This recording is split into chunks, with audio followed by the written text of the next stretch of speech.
Okay, so now that we've considered the case about dividing by a monomial, let's start looking if we add another term. So I'm going to take a trinomial and I'm going to try to divide it by a binomial. And if you take an idea from what we learned, right, this denominator basically is serving as the denominator for three separate fractions. So if we try doing what we just did, right, what I get is x squared over x plus 2 minus 5x over x plus 2 minus 3 over x plus 2. And so that's what I would try to do. Unfortunately, unlike the last video, right, we're supposed to be dividing out common factors. And that's what happened when we're dividing by a monomial. But here the x and the 2 are terms, and mathematically we don't divide out common terms. We've never done that to simplify a fraction. So we kind of run into a problem here. How do I divide this binomial and that trinomial, since our idea in the first part for monomials doesn't quite get us where we want to go? And it turns out that we have to revisit an old friend, all right, something that is called long division. And unfortunately, with the advent of calculators, I think a lot of people have gotten very rusty in this skill. So let's review it a little bit, talk about the results, and then it's going to turn out that the steps we do for long division are going to help us for this crazy thing here. So let's take a look at 679 divided by 5. All right, well, for starters, when I rewrite this in long division, right, that quotient looks like that. All right, so 5 divided into 679. And then what starts the process is we start asking ourselves, how many times does 5 go into 6? So we start going basically by digits, all right, or by place value. And of course, 5 goes into 6 one time. So we'll put that little 1 up here, and then basically this process keeps repeating itself. That number gets multiplied to 5. We write that down, and then we perform a subtraction. And we basically carry everything down. So that process is going to keep repeating itself over and over and over again. We're going to do it again. So 5 goes into 17. Well, that goes in 3 times. Multiply 3 times 5 is 15. And then we perform a subtraction and carry things down. And then we do it again. So 5 into 29, well, that goes in 5 times. We multiply, 5 times 5 is 25. We subtract, and we end up with 4.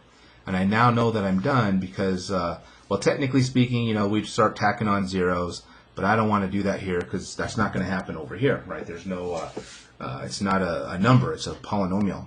So we'll stop there. And so basically what we have is our quotient is 135, and our remainder, right, sometimes we write this as 4 over 5, all right? So kind of like an improper fraction converted to its mixed number counterpart. And then keep in mind, right, what we saw, or what we should know, is that a mixed number is basically the quotient that I have plus my remainder over my divisor, what I was dividing by in the first place. Okay?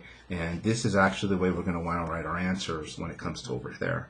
So back over here, this process, even though the problems get a little lengthy, the process remains the same. We start kind of digit by digit. The number up here we multiply to the divisor, get that number, we subtract it, and we carry everything down, and then we just keep repeating the motions over and over and over again. So let's take a look at this next one. We have 12, and we're dividing that into 2075. All right, so unfortunately we don't have a single digit, we have a double. So we start with 12 into 20. Well, that goes in one time. We multiply, right? 12 times 1 is 12, and then we subtract. See how that rhythm is the same rhythm no matter what. 20 minus 12 is 8, and we carry everything down, and then we play the game again. Right? How many times does 12 go into 87? Well, I believe that is 7 times. 7, and then we multiply. 7 times 2 is 14. Carry the 1, we get 84. Right? Subtract. 87 take away 84 is 3, carry the 5 down, and we start the whole process over again. So we're constantly, how many times does something go into something?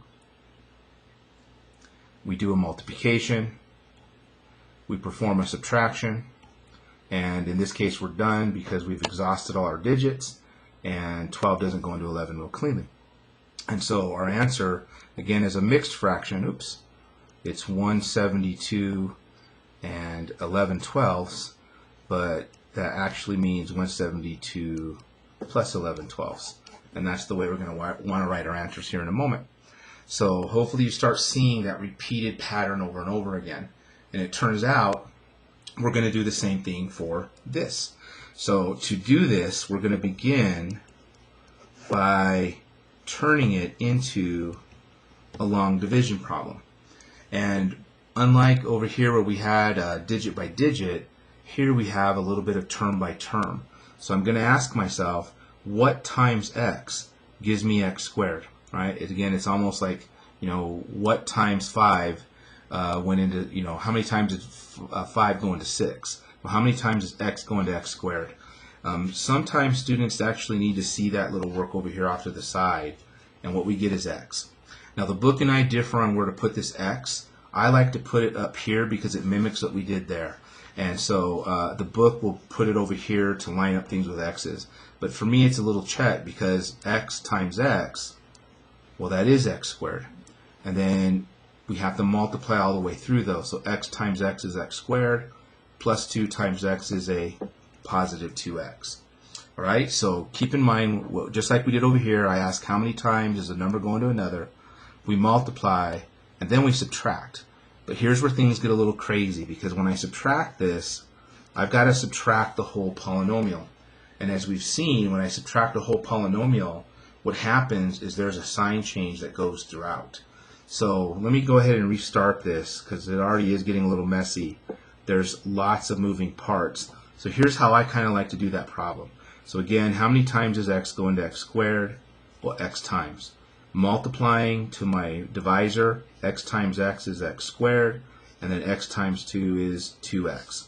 And then what I like to do, if you want to use a different colored pen, you can, but when I change the sign, when I subtract, right, I like to put the changed sign into a little circle. That way I know I went through and I changed the signs. So x squared, take away x squared is 0. Negative 5x minus 2x is a negative 7x, and then everything just gets carried down. So I'm basically doing the same thing we did over here, but rather than pushing numbers around, I'm pushing polynomials around. So it's the same idea. How many times does one term go into another? Take that number, multiply it to your divisor, and then once you have that answer, you change the signs because you're subtracting, because that's what subtraction did. And then we get to play the game over again, right? So how many times does x go into negative 7x? Again, if you need to see it that way, literally tell yourself, right? So x into negative 7x. Well, the x's cancel out, leaving us with minus 7. What do we do with that minus 7? We multiply. So minus negative 7 times x is a negative 7x. A plus 2 and a minus 7 is a minus 14. And then keep in mind, my next move, once I've done the multiplication, is I have to do a subtraction. So that basically changes my signs. My two negatives turn into positives. 7x plus 7x is 0. Minus 3 plus 14 gives us 11. And we're done, right? Because we don't have any more terms to drop down. And then 11 divided by x, right? Trying to do it. How many times does x go into 11? That doesn't come out real cleanly. So we're done. So x minus 7 is our quotient. And then we're going to, just like we did over here, we're going to add my remainder over what I divided by in the first place.